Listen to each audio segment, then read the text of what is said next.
남편의 안경을 안경통에 넣으려다 손끝에 닿은 건 안경이 아니었습니다. 얇은 종이 몇 장이 접혀 있었고 펼쳐보니 호텔 레스토랑 영수증이었습니다.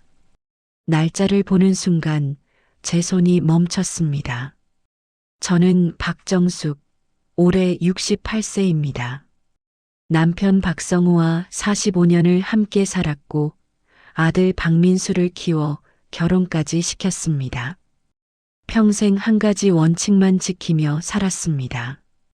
잘못은 감싸는 게 아니라 책임지는 것이라고, 가족이라고 예외는 없다고 믿었습니다.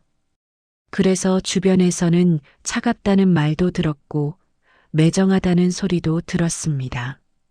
10년 전쯤 친척 하나가 찾아온 적이 있었습니다. 사업을 시작하는데 본인 명의로는 대출이 안 된다며 잠깐만 제 이름을 빌려달라고 했습니다. 금방 정리할 거니까 걱정하지 말라는 말도 덧붙였습니다.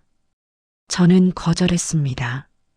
그건 부탁이 아니라 책임을 나누자는 거예요. 제가 그 책임을 질 수 없으면 이름도 빌려줄 수 없어요. 그 친척은 화를 내며 돌아갔고 이후 사이가 멀어졌습니다. 남편은 그때 아무 말도 하지 않았지만 표정만으로도 알 수 있었습니다. 당신은 너무 원칙주의자야. 그런 제가 지금 이 영수증을 보고 있었습니다. 남편이 세상을 떠난 지 일주일이 지났습니다. 고혈압을 앓고 있었지만 평소처럼 생활하다 갑자기 쓰러졌습니다. 병원으로 옮겼지만 이미 늦었고 의사는 고혈압성 뇌출혈이라고 했습니다. 장례는 조용히 치렀습니다. 아들 내외가 와서 도왔고 친척 몇 명이 다녀갔습니다.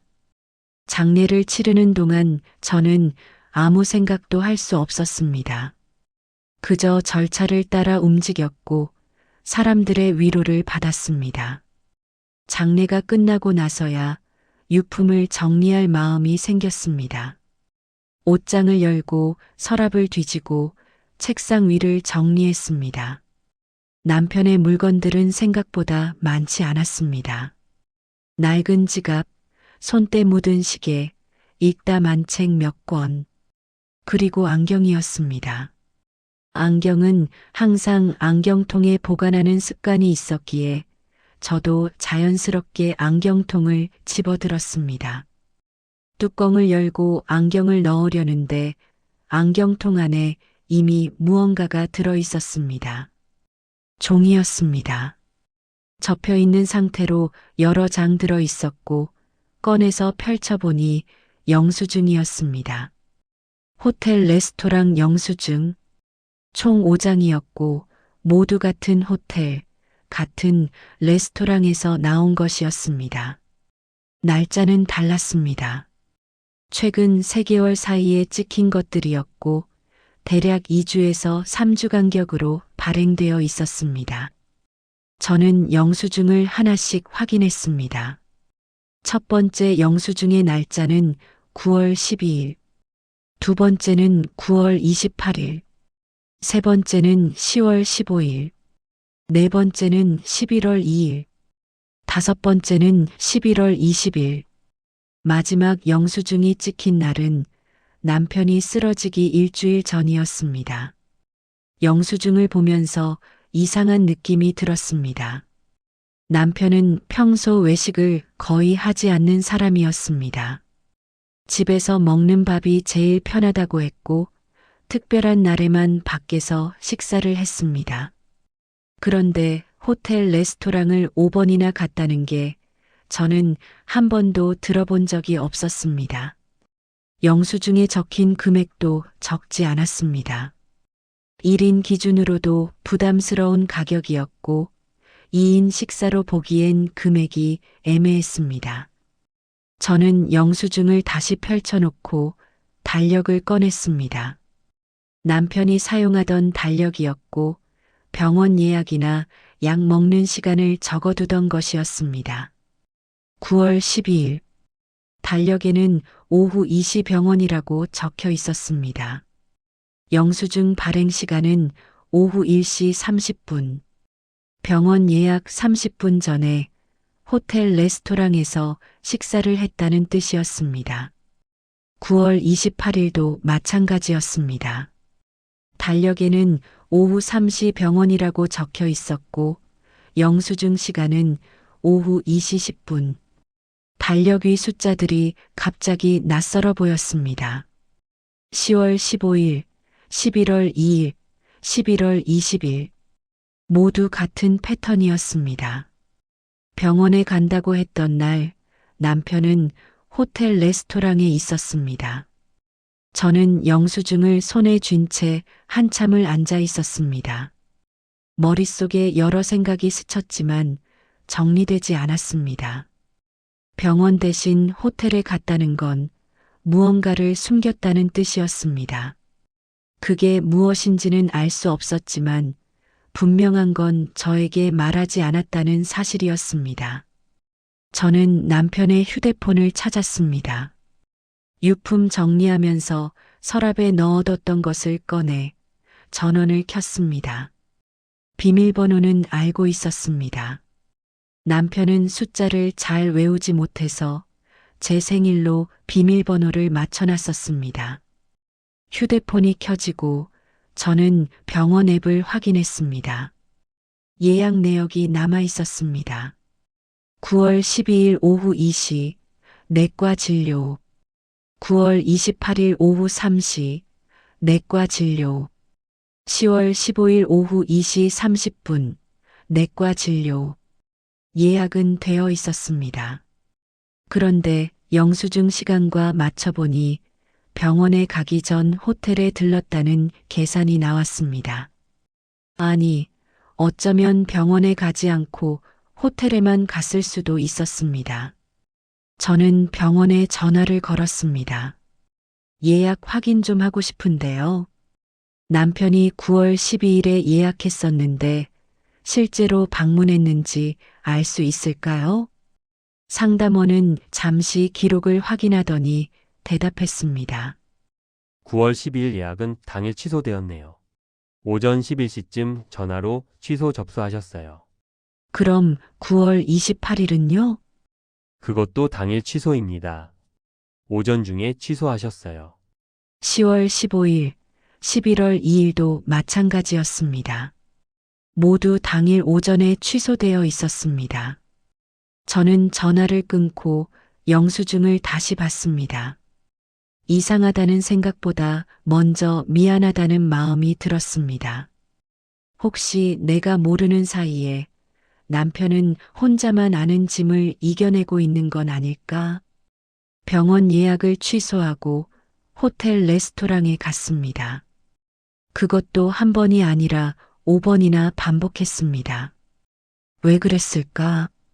병원에 가지 않을 이유가 무엇이었을까? 그리고 왜 저에게 말하지 않았을까?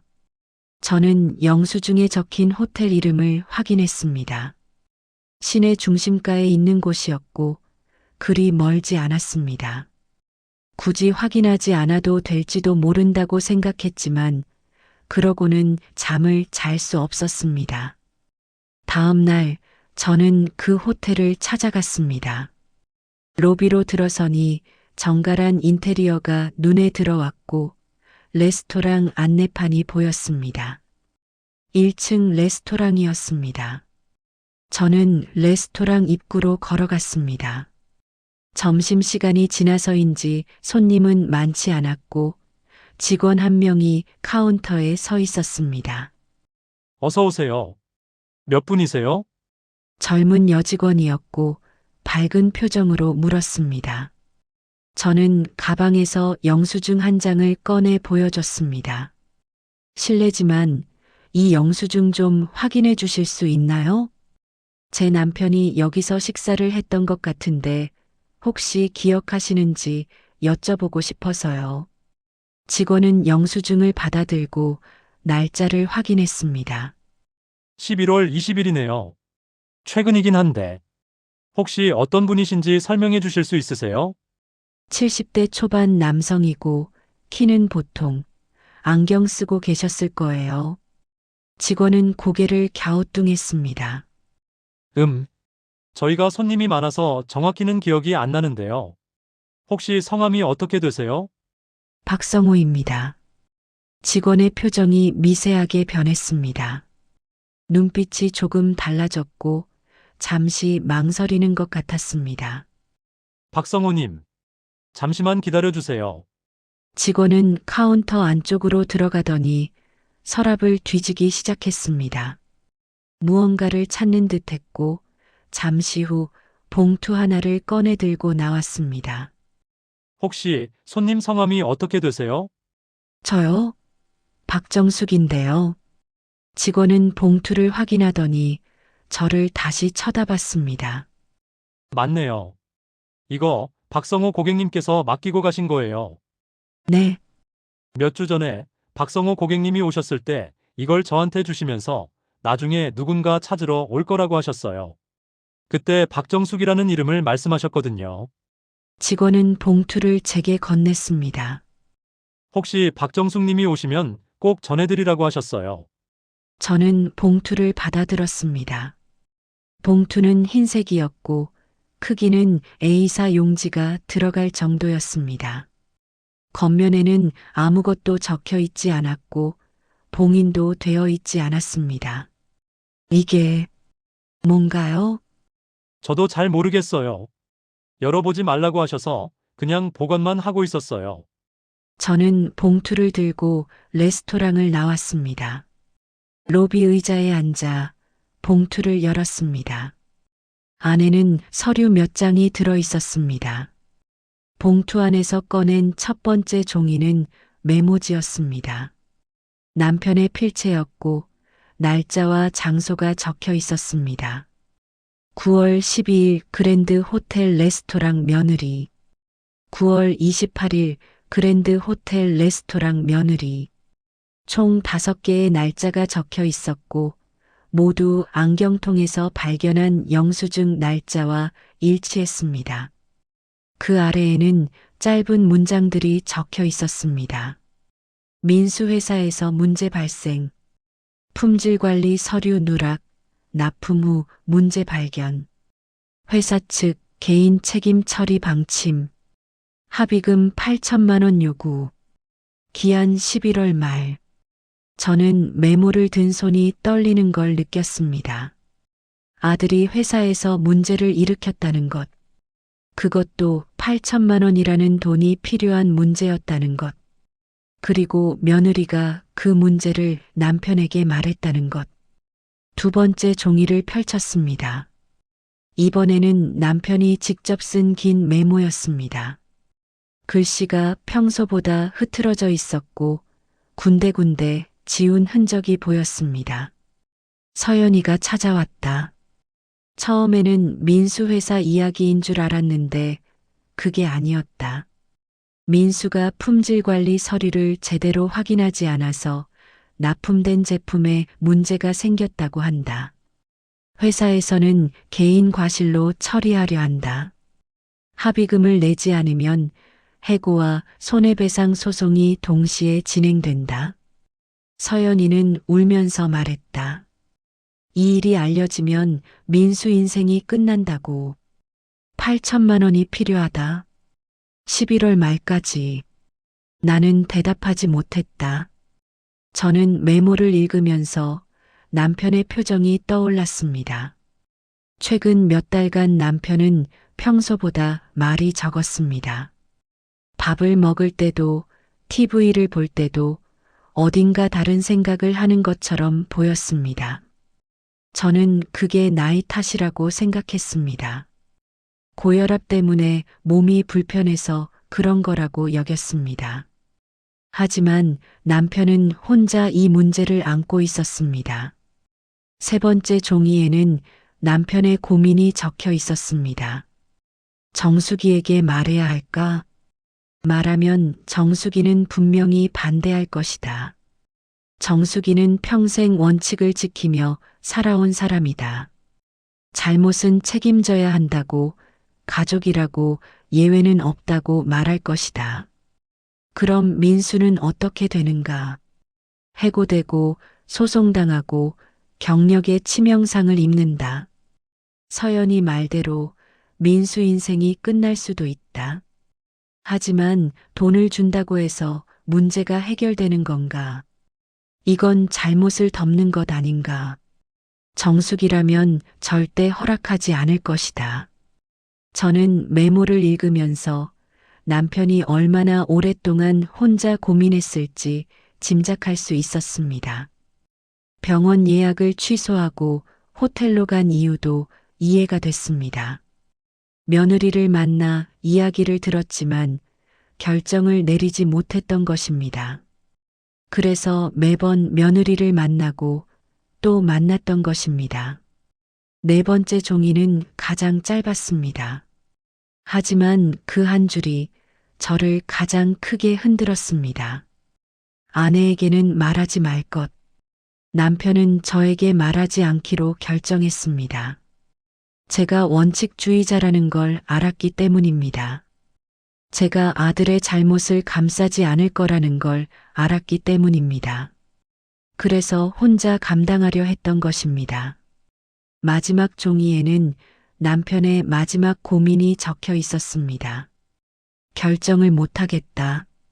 민수를 도와야 하는지 정수기의 원칙을 따라야 하는지 모르겠다. 만약 내가 이 문제를 해결하지 못한 채 죽는다면 최소한 이 종이만이라도 남겨두자. 누군가는 이 사실을 알아야 한다. 그게 정숙이든 다른 누구든. 저는 서류를 모두 내려놓고 한참을 앉아 있었습니다. 남편은 끝내 결정을 내리지 못했습니다. 아들을 도와야 한다는 마음과 제 원칙을 존중해야 한다는 마음 사이에서 괴로워했습니다. 그리고 그 고민을 혼자 안고 있다가 쓰러졌습니다. 저는 서류를 다시 집어들고 천천히 읽었습니다.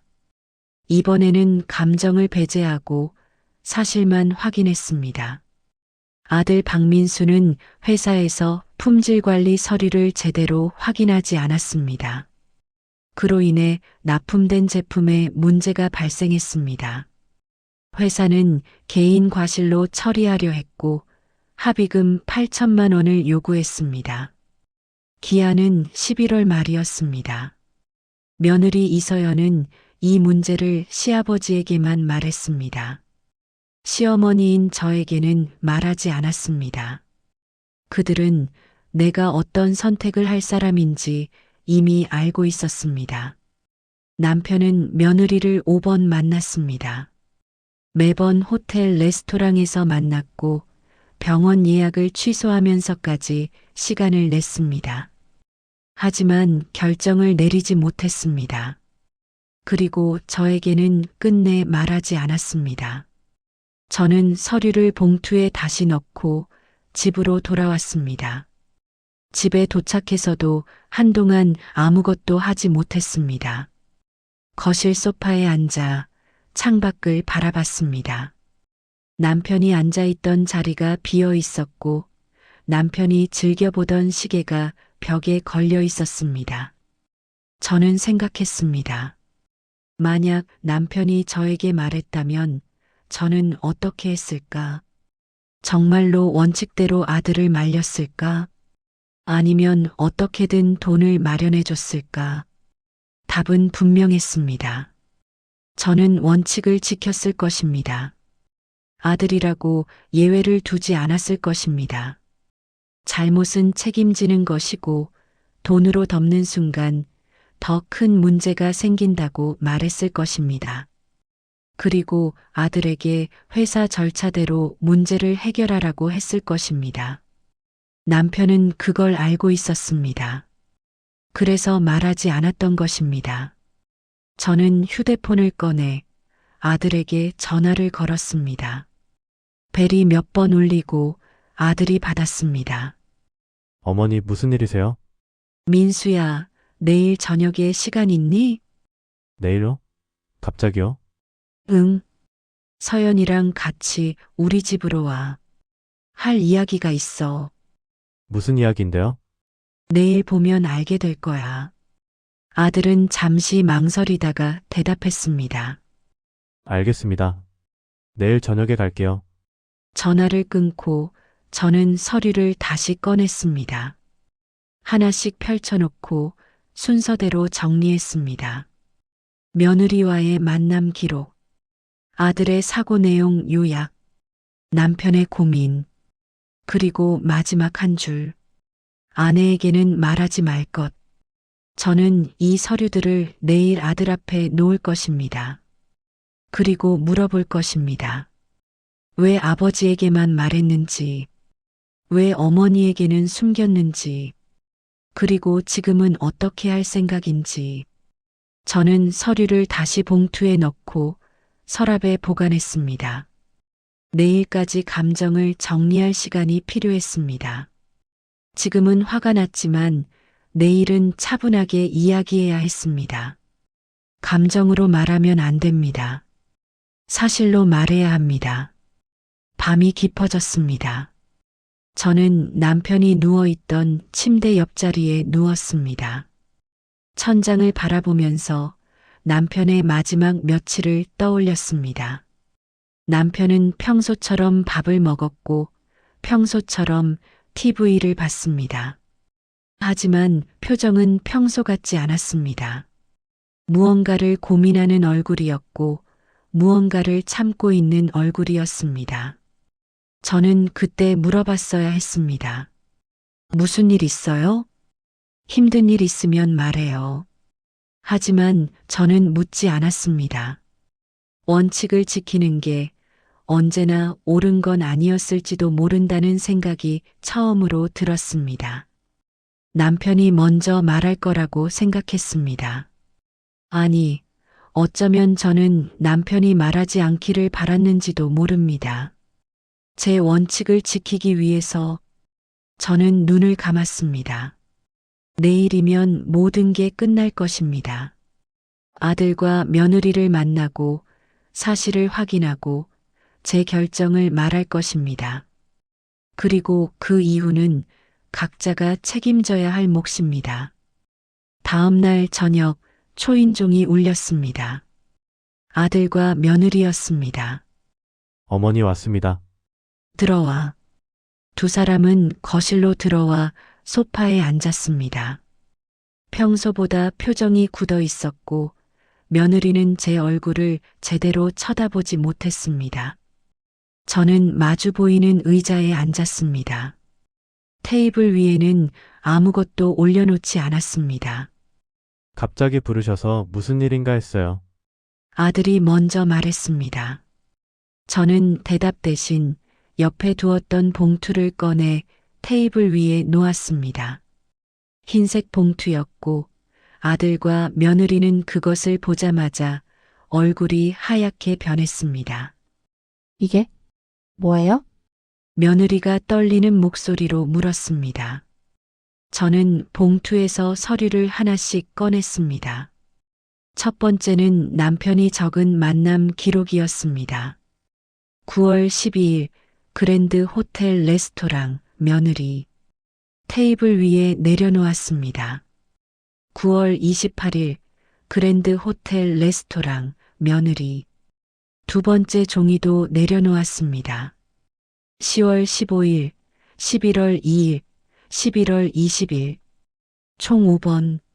며느리의 손이 떨리기 시작했습니다. 아들은 고개를 숙인 채 아무 말도 하지 않았습니다. 서연아. 제가 며느리의 이름을 불렀습니다. 네, 어머니. 시아버지를 나 몰래 5번 만났지? 며느리는 입술을 깨물었습니다. 네, 왜 나한테는 말하지 않았어? 며느리는 대답하지 못했습니다. 저는 두 번째 서류를 꺼냈습니다. 남편이 정리한 사건 내용이었습니다. 민수회사에서 문제 발생, 품질관리 서류 누락, 납품 후 문제 발견, 회사 측 개인 책임 처리 방침, 합의금 8천만 원 요구, 기한 11월 말, 저는 천천히 읽었습니다. 아들이 고개를 들었습니다. 어머니, 민수야. 네. 회사에서 문제가 있었어? 아들은 대답하지 못하고 다시 고개를 숙였습니다. 품질 관리 서류를 제대로 확인하지 않았고 그 때문에 납품된 제품에 문제가 생겼어. 죄송합니다. 회사에서는 개인 과실로 처리하려 했고 합의금으로 8천만 원을 요구했지. 아들은 아무 말도 하지 않았습니다. 며느리가 입을 열었습니다. 어머니, 그건 서연아, 내가 할 말은 나중에 들을게. 지금은 민수한테 묻고 있어. 며느리는 입을 다물었습니다. 민수야, 이 문제를 언제 알았어? 8월 말쯤입니다. 그럼 아버지가 돌아가시기 3개월 전부터 알고 있었구나. 네. 왜 나한테는 말하지 않았어? 아들은 한참을 침묵하다가 작은 목소리로 대답했습니다. 어머니께서 허락하지 않으실 것 같아서요. 저는 3번째 서류를 꺼냈습니다. 남편이 적은 고민 기록이었습니다. 정수기에게 말해야 할까? 말하면 정수기는 분명히 반대할 것이다. 정수기는 평생 원칙을 지키며 살아온 사람이다. 잘못은 책임져야 한다고, 가족이라고 예외는 없다고 말할 것이다. 저는 읽으면서 남편의 목소리가 들리는 것 같았습니다. 그럼 민수는 어떻게 되는가? 해고되고 소송당하고 경력의 치명상을 입는다. 며느리가 울기 시작했습니다. 어머니, 저희도 어쩔 수 없었어요?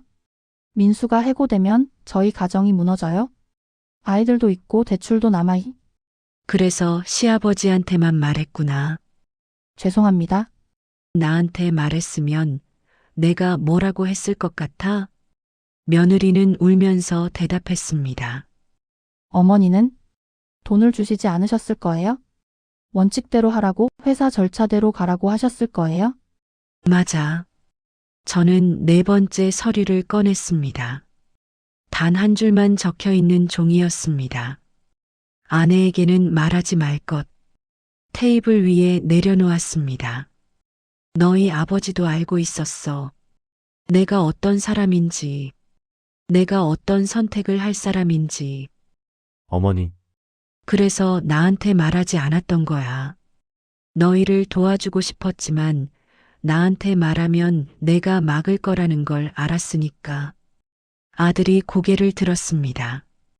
눈가가 붉어져 있었습니다. 어머니, 아버지는 결국 결정을 못 하셨어요. 저희를 도와줘야 할지, 어머니 원칙을 따라야 할지. 그래. 그래서 혼자 괴로워하셨지. 병원 예약을 취소하면서까지 서연이를 만났고 매번 결정을 미뤘어. 저는 마지막 서류를 꺼냈습니다. 결정을 못하겠다. 만약 내가 이 문제를 해결하지 못한 채 죽는다면 최소한 이 종이만이라도 남겨두자. 누군가는 이 사실을 알아야 한다. 며느리가 흐느끼기 시작했습니다. 아들은 눈물을 닦았습니다. 저는 서류를 모두 테이블 위에 펼쳐놓고 두 사람을 바라봤습니다. 민수야, 서연아. 너희한테 물어볼게. 네. 너희는 지금 그 문제를 어떻게 했어? 며느리가 먼저 대답했습니다. 기한이 지나서 회사에서 해고 통보가 나왔어요? 손해배상 소송도 진행 중이에요? 그럼 지금은? 민수가 작은 회사로 이직했어요? 급여는 많이 줄었지만 어쩔 수 없었어요? 저는 고개를 끄덕였습니다. 그렇구나. 아들이 말했습니다. 어머니 죄송합니다. 아버지한테 너무 큰 짐을 지워드렸어요. 민수야. 네. 너는 지금 뭐가 잘못됐다고 생각해? 아들은 잠시 망설이다가 대답했습니다. 제가 회사에서 실수를 했고 그걸 제대로 책임지지 못했습니다. 그게 다야? 아니요. 아버지한테만 말씀드리고 어머니께는 숨긴 것도 잘못했습니다. 저는 아들을 바라봤습니다. 민수야, 너는 아직도 모르는 것 같구나. 네? 내가 가장 잘못한 건 문제를 돈으로 해결하려 했다는 거야. 며느리가 반박했습니다. 어머니, 하지만 그렇게라도 하지 않으면 민수가 해고되고, 서연아, 네, 해고되는 게 두려웠어? 네, 당연히 두렵죠? 그럼 잘못을 인정하고 회사 절차대로 처리하면 되는 거 아니야? 그럼 민수 경력이 경력이 중요해. 사람이 중요해. 며느리는 대답하지 못했습니다. 저는 테이블 위에 서류를 다시 봉투에 넣었습니다. 나는 너희 아버지가 이 문제를 모른 채 살았던 게 아니야. 알았어도 같은 선택을 했을 거야. 어머니, 잘못은 책임지는 거야. 가족이라고 예외는 없어. 아들이 고개를 숙였습니다. 저는 봉투를 들고 일어났습니다. 민수야, 서연아.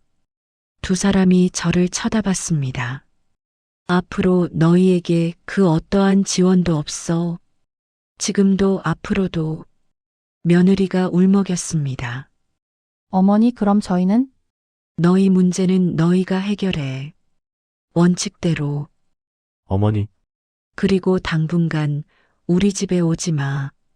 아들이 놀란 표정으로 일어났습니다. 어머니 그게 무슨, 나는 너희 아버지를 지키지 못했어. 하지만 끝까지 나 자신을 배신하지는 않을 거야. 저는 봉투를 서랍에 넣고 현관으로 걸어갔습니다. 이제 돌아가. 아들과 며느리는 한참을 서 있다가 천천히 일어났습니다. 며느리는 울면서 말했습니다. 어머니 진심이세요? 응. 너희가 스스로 책임지는 법을 배울 때까지. 두 사람은 현관을 나섰습니다. 신발 신는 소리가 들렸고 문손잡이 돌아가는 소리가 났습니다. 문이 닫혔습니다. 복도로 멀어지는 발소리가 점점 작아지더니 완전히 사라졌습니다. 집안이 조용해졌습니다. 저는 거실로 돌아와 남편이 앉아있던 자리를 바라봤습니다. 빈자리였습니다. 남편은 착했습니다. 가족을 위해 혼자 감당하려 했고 끝까지 결정을 내리지 못했습니다. 그 선택이 누구를 지켰고 누구를 무너뜨렸는지는 이제야 보였습니다. 저는 창밖을 바라봤습니다. 밤하늘에는 별이 보였고 거리는 조용했습니다. 쓸쓸했지만 후회는 없었습니다. 원칙은 차가운 것이 아니라 누군가를 망치지 않기 위한 최소한의 기준이라고 저는 믿습니다.